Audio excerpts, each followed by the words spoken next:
Today, what I thought would be most helpful for all of my colleagues and for my clients to talk about what the hell is going on in this market. Are we in an appreciating market? Are we in a depreciating market? Are we in a stable market? What kind of market are we in? And how do we determine whether it's going to get better? Is it going to get worse? Or are we just greedy and want 2022 prices?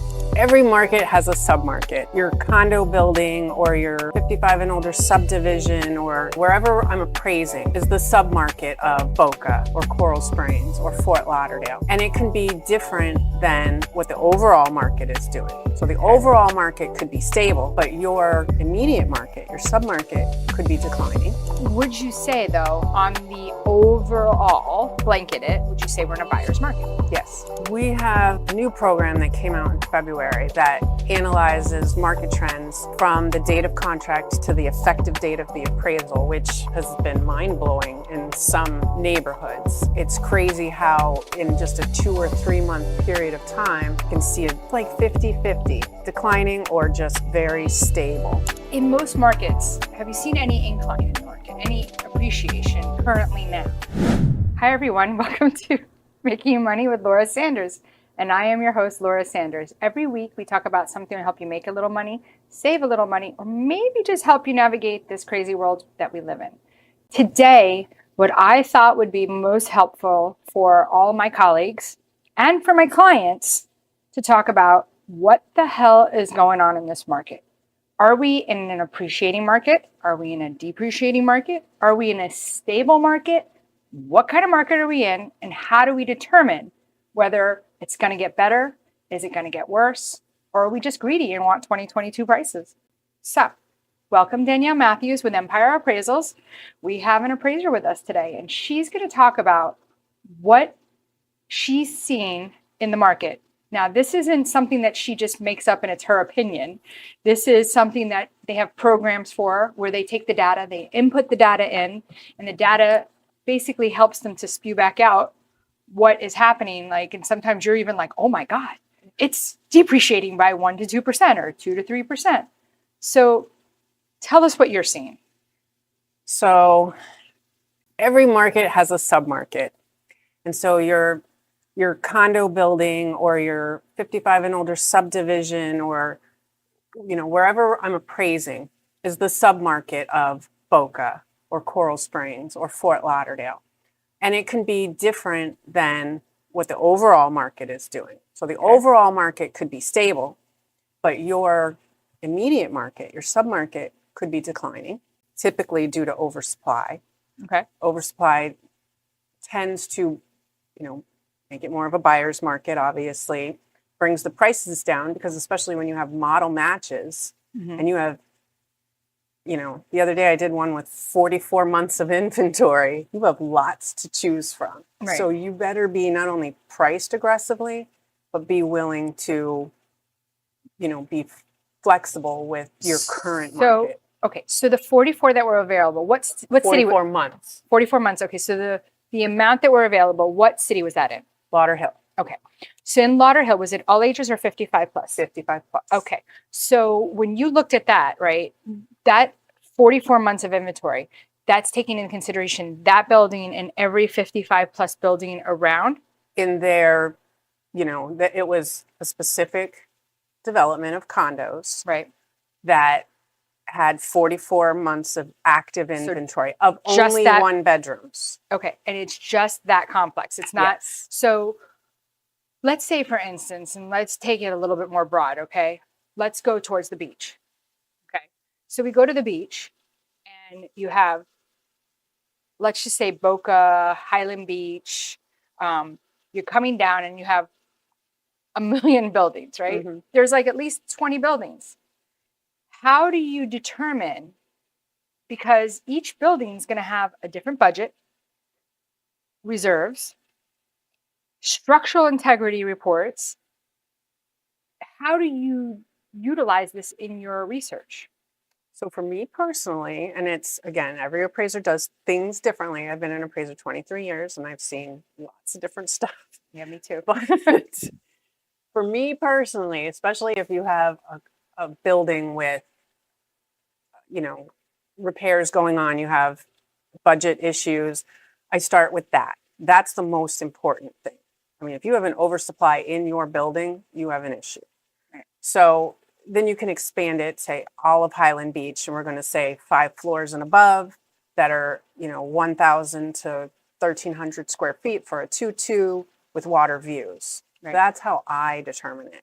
Right, but And then what break happens it if the down. building is just, because a lot of times these agents aren't inputting this data. First of all, it's hard to get, right? And you're asking the owners are like, I don't know. And then you ask the building and they're like, well, ask the owner. And the owner's like, well, can I have this? And like, oh, we have to charge you for it. And then the seller's like, I don't want to pay for it. I mean, there's a lot of, it's exhausting, right? So for you to get that additional information, even for an agent to look, if a building has a structural issue, right? A light item on their budget that says structural, that probably isn't a good comp, but yet you might be using it. So when you're helping to appraise for an agent could go the extra mile to try to get that information to give to you, which would be, I would imagine, very helpful. Mm-hmm. But most agents won't, right? They're like, figure it out yourself and give us a value. And I think that that's really important when, doing the appraisal, if that makes Right. sense. Yeah, And of course. you guys probably are you not getting that deep into it, or are you? Me personally, yes. So when I choose my comparables, right, let's just say I'm going outside the complex, Right. and I'm going to use these 4 buildings that are proximate and they all view the ocean. It's not rocket science to see, oh, look, they're getting structural engineering work done. Most likely financing is not going on in that complex for that reason. So it's probably not a good comp if I don't have issues in my building as well. Right. So that's why it's so important to, number one, drive your comps. You don't just Right. cut the MLS photos. Just be aware of your market and what you're doing. Right. I mean, if you haven't been to, Fort Lauderdale Beach in 3 months, probably take a little drive and see what's going on right there in that immediate vicinity. Is it everybody getting structural work? Is it, for the most, some buildings are done now. Right. So that's important because then financing can begin again. So would you say, though, on the overall, like, blanket it, would you say we're in a buyer's market? Yes. So I had an agent say to me the other day that I was like, oh, the just market value on this property. I'm like, that's for tax purposes. That's not value purposes. Right. I mean, I haven't seen any house yet, because obviously the values can go down to catch to the just market before the next trim notice comes out. Because once the trim notice comes out, I've never seen just market value the same as value, because the taxing authority typically always tax at a lower rate than the actual value. Typically. I mean, I did one the other day, Fort Lauderdale, that actually appraised for less than, House, yes, less than the just market value. deep water, ocean access, no fixed bridges in the landings. Okay. It happens, but it's not common. Okay. But that was a case where it needed everything and it was assessed, very high, and it actually But it appraised needed for lower. everything. It So needed everything. typically, like the taxing authority, like when you're saying something older like that, could have termites, could have structural damage, things that they're not coming out to look at. Right. And even if they did, they don't care. They want the Right. most money. So it's up to you, the consumer, to argue that. Yes. So, there's so much that goes involved in your job. I know that we were talking one day and you said that you were doing an appraisal in Parkland, and you were seeing it as a depreciating market in a particular area. So how common are you seeing this depreciation? We have a new program that came out in February that analyzes market trends from the date of contract to the effective date of the appraisal, which has been mind-blowing in some neighborhoods. It's crazy how in just a 2 or 3 month period of time you can see a sharp decline that it maybe is not even really visible just looking at the sale prices. But once you start breaking it down by price per square foot, features, the lot size, it's declining. And I'm seeing It's like 50-50, declining or just very stable. So what we'll do is we're going to go to commercial break. When we come back, I want to talk about some of the things that you do that people can hire you outside of the realm of banks. So check out our sponsors, and when we come back, we're going to talk to Danielle and find out what she can do to help you. At JK Closing Attorneys, we do all of the same things that a title company does, but with the benefits of being a law office. We can help with residential real estate, short sales, commercial real estate, refinances, 1031 exchanges, and FRIPTA withholding. Contact JK Closing Attorneys today at 954-332-3111. Again, that is 954-332-3111.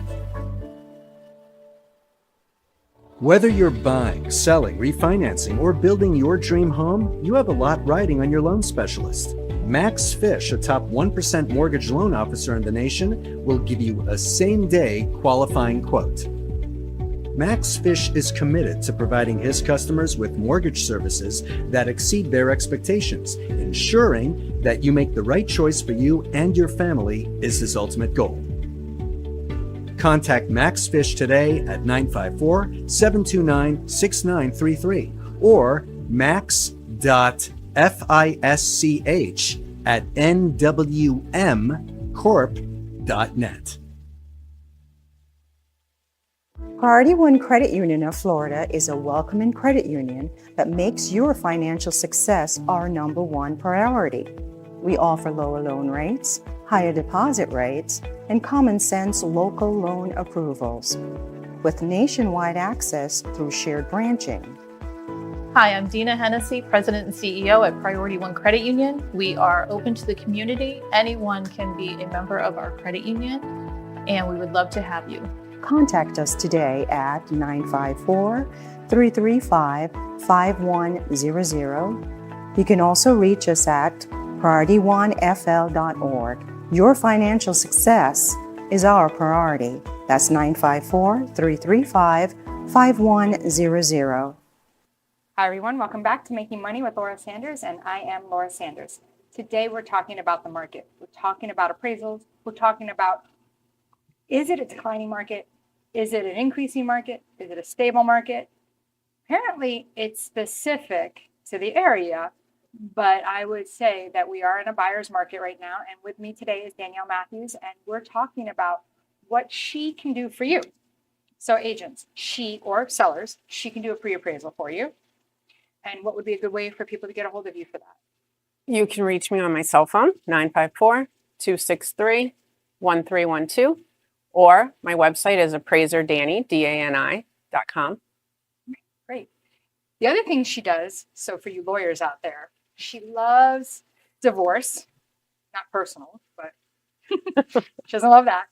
She loves divorce. She loves death, date of death. So she can help you. If you had a family member that's passed and you need to know the value of your home at the time of the death, she can help you with that. If you're getting divorced and you think your wife or your husband's trying to take advantage of you, she can help you with that too.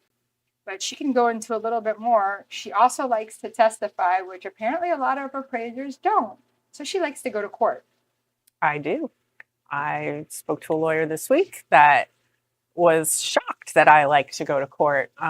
Many appraisers that I talk to, especially, are afraid of court. They're afraid of the judge. They're afraid of cross-examining, but I am not. I love it. I thrive on it.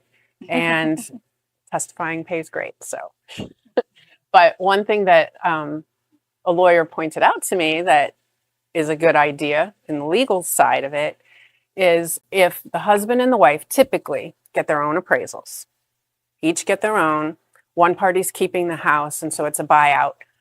9 times out of 10, the judge will split the value in half. Say it varies $20,000 on a $700,000 house. They'll split the difference in half.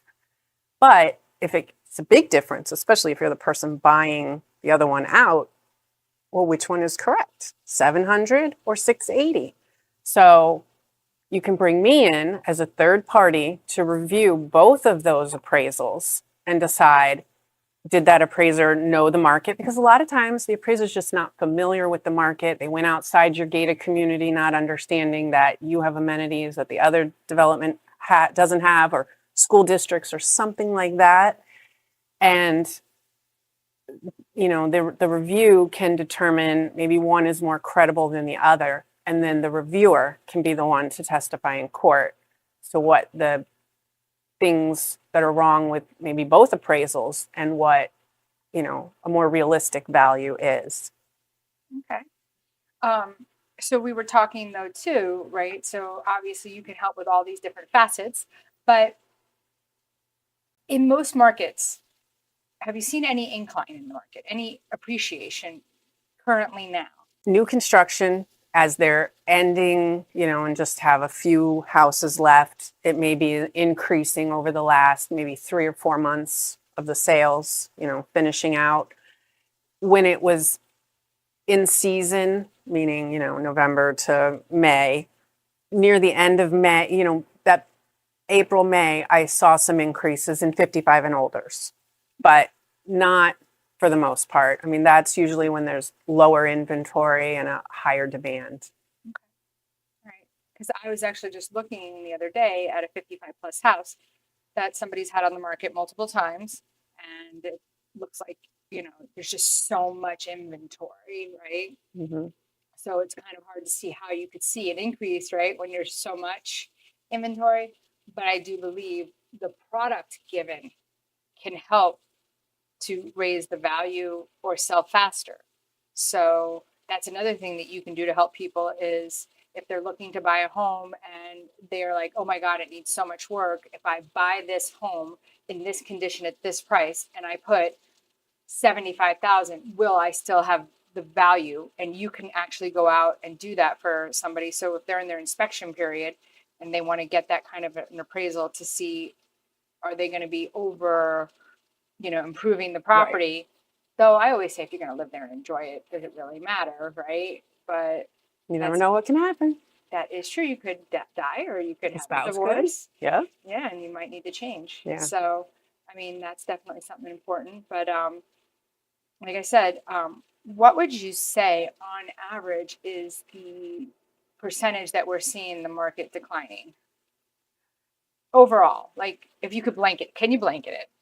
Not really, just because, a starter home is different than a Right. $1 million home or $900,000, $800,000 home.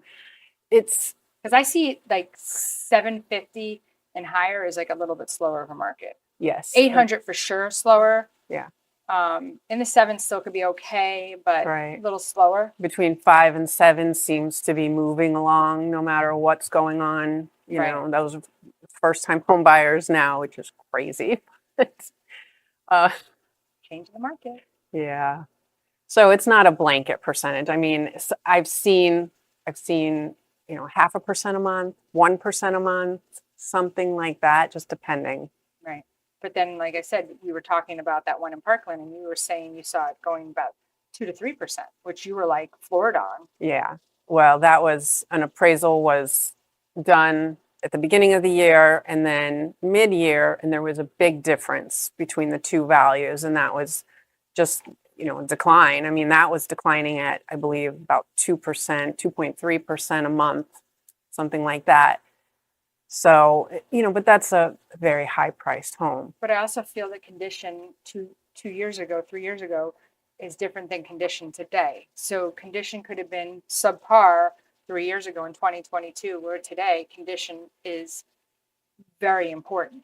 Oh, very much so agree. Yeah. So like how you keep your house, even down to being neat and organized, people cannot see past your stuff, where in 2022, you could have a hole in the roof and people are like, I'll buy it. Yeah. And things were not appraising. People were paying the difference. And here we are today. I have people text me all the time, oh, I'll do a short sale, I'll do a foreclosure. And I'm like, we don't have them really yet. Not yet. A little bit. Here and there. Condos Yeah. might be, but not single. I have not seen homes yet. I've seen condos. I've not seen homes yet. So it will be interesting to see what the next 6 months brings. Hopefully interest rates come down, but they say definitely not before September. And I don't even know in September if that will happen. Yeah.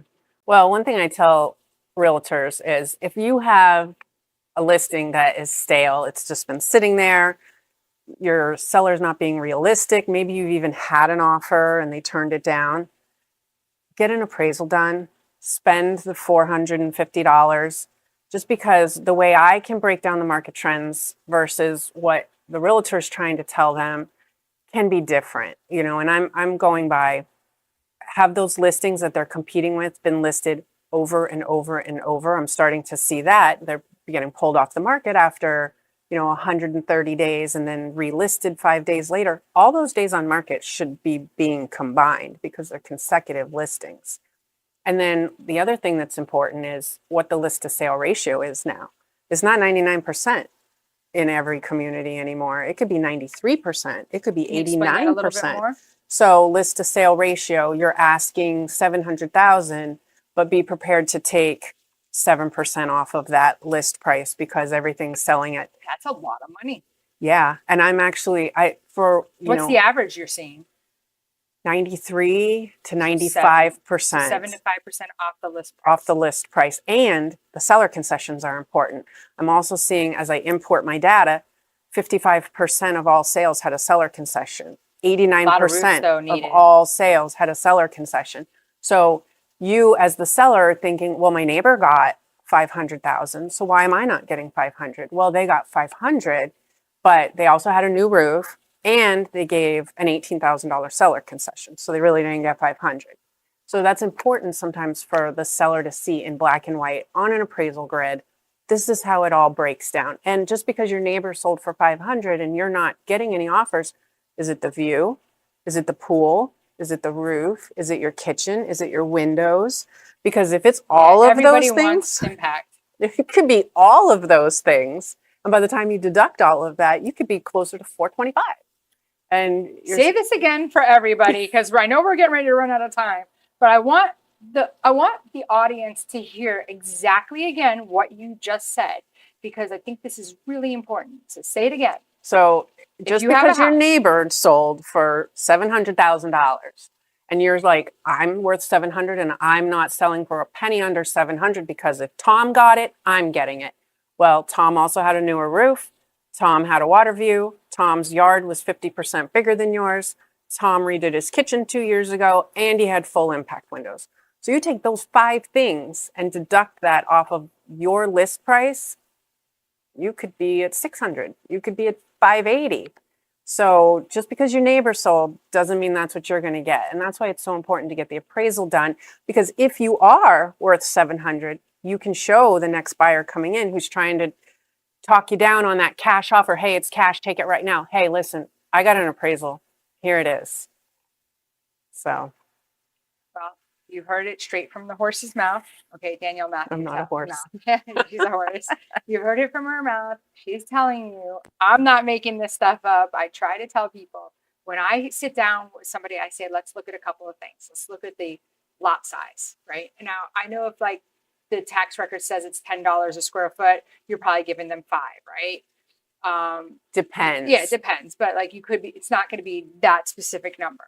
Then I say, let's look at the size of the house, right? What is it under air and what's the difference? I mean, if we have, 200 square feet difference, like that could be worth another, $20,000, right? So then I say, okay, let's look at the condition. How do you think this house fares in condition to your house, right? Now, if that house has the old kitchen cabinets, right, the color of like these chairs, this wood look, and somebody else has a white shaker cabinet. Now, you might not like white shaker cabinet, but the trends are in the whites right now. So there might be value there. Do you have a pool or are you on the water? There's value there. How do you determine what that value is? Well, you got to see what other ones are selling, and your program tells you this. So honestly, if you're thinking about selling your house, give Danielle a call. If you're thinking about selling your house, give me a call. I'll hook you up with Danielle, and I'll even credit you back at closing for the cost of Danielle to appraise your house to see what your home's worth. So give me a call, Laura Sanders, Remax Direct at 954-650-0827. And again, reach out to Danielle. Her number is 954-263-1312, appraiserdanny.com. And again, laurasell.com. And it's Always a pleasure to be here for you every week at night on Thursday and talking about all these different things that can help you and myself when it comes to real estate or just navigating this world. Thanks again and have a great night.